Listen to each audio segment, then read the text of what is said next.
وشەویستەکەم ئاکەسەی کە سالیکە و بەرەولا خوای ملۆ جەلە جەلالوهو فرە مەنزڵ گێشەنێکە لا بۆ چەنەشە گرجارێتەوە فرەتەر بەرز بۆ و نزیکتەر بۆ وەجە خوای جەلە جەلالوهو تایەوە مستەوە چانەکە خوای گەورە قورئانە باسشکەرەوە من المؤمنین رجال صدقوا ما عاهدوا الله عليه دلی ئیماندارانە خەڵکیەوە ورگن و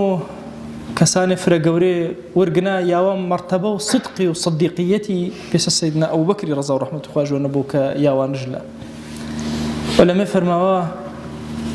ئی ئاەتێ دەلیلەنە سەر و ئانەی حەتا هەڕۆ قیامەتی پلە و صدیقیەتی مەبڕیەوە گر کۆمەڵگە و گر مجتەمەعێ و گر زەمەنێوەنە کۆمەڵی کەسی هەنە یاوێنە پلە و صدیقیەتی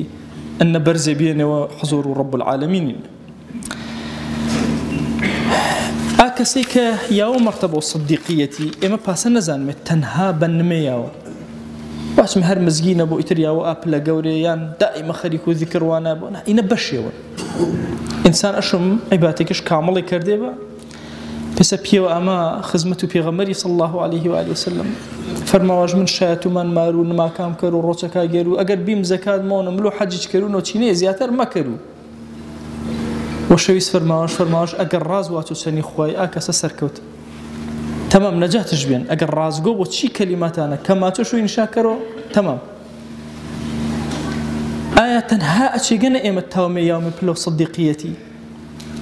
یان تاومێ یاگە کاتەری چەنە جەنگ وێما کەرمێ و پلە و صدیقیەتی بەدەستبار فەرمایشتێ پێغەمبەریانی صلی الله عليه و آله وسلم خزمەتانە باس کرد و فەرماوە التاجر الصدوق الأمين ئەگەر کەسێ تاجر بوو بەئینا بازاڕن بازرگانی کەرو بەڵام ڕازگۆ و صادق ئەمین و دەست پاک فەرماوە ئی کەسە کێن مع النبیین والصدیقین والشهداء خوا چکۆ حەشرش کەرەوە چەنی پێغەمبەرە چەنی صدیقەکە چووکە صادق بێن چەنی شوهەدای حەشرش کەرەوە صفەت و صدق و ئەمانەتی و صفەت و پێغەمبەران یعنی تۆ کریۆ دلێ بازاڕەنە وردە وردە پلە و خواناسە یاونی بابەت و صدیقیەتی فەرزەکە وێڵ جێبەجێ کردی ڕازگۆنی چەنی خواوێڵ یەک کەلیمەی خیانەت و درۆمەوەچی بازاڕە ئەمە ئارۆ نەینامەوێ ڕۆژگارێەوە فرە خراپە ناشم ئاگاما چەنە بوو کە ماچوو بازاڕەنە بەسی منە نییە تەنها بازاڕەنە پسانی ورەشی دائیرەکەتەنە هەرمانەکێتەنە کرێکاریەکەتەنە هەر چێوێجە چێوەکە شکۆوە مەعیشەت و مەستەر و ژیانی تا فرە صادق و ڕازگۆ ئەچاوە تاویاوی پلێوە فرە گەورەکە پلە و صدیقیەت سەرەتا و ئی هەرمانە گەورەیە کە یاوی پلە و صدیقیەتی چکۆوە دەستپەنەکە و چی زوانەوە دەستپەنەکە چوە صدیقیەت ڕازگۆیەتی دڵین بەڵام ڕازگۆیەتی دڵی ڕازگۆیەتی زمانی و دەستپەنەکە ئەگەر زوانە ڕاست ژواد وردە وردە ئیتر دڵە ڕاز ماچوو ئەعمالەکێت و کردەوەکە و حاڵ و مەقالە بگەر بۆ بەیۆ پۆچی پێغەمبەریان صلی الله عليه و آله وسلم فەرماوە لا يزال الرجل يصدق إنسان بردوام راز ماتو ويتحرى الصدق جلوشون وكلمات صدق إلى أن شاشة واتو حتى يكتب عند الله صديق حتى هي وبلي وتاني خوي قرب صديق حسابش كرو بلكش إن برس كرو كب مرتبة وفرق جورا شباب سلوكنا شباب خواناسي وطاعتنا شو كإنسان رتبة وانا ولي وجوليكا خوي رتبة وترنا يا وبلي وصديقيتي جورا ترجع وليكا خويش داوكر من جزاته باكو پروردگاری اچی زمان اگر چی ام شایان نبی می آلوش ورما بجارو کرو ما صديقي برز ما کرو لاوش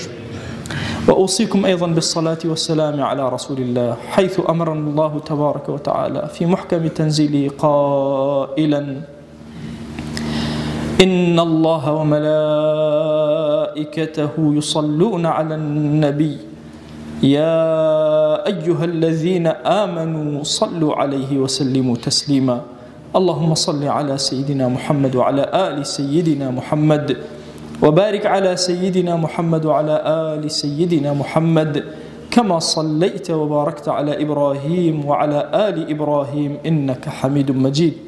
اللهم اغفر للمؤمنين والمؤمنات وللمسلمين والمسلمات ولمن أنشأ هذا المكان اللهم أعز الإسلام والمسلمين وأهلك الكفرة والملحدين اللهم انصر من نصر الدين واخذل يا رب من خذل الإسلام والمسلمين اللهم آت نفوسنا تقواها فزكها أنت خير من زكاها أنت وليها ومولاها. آمين آمين والحمد لله رب العالمين. أقم الصلاة يرحمك الله.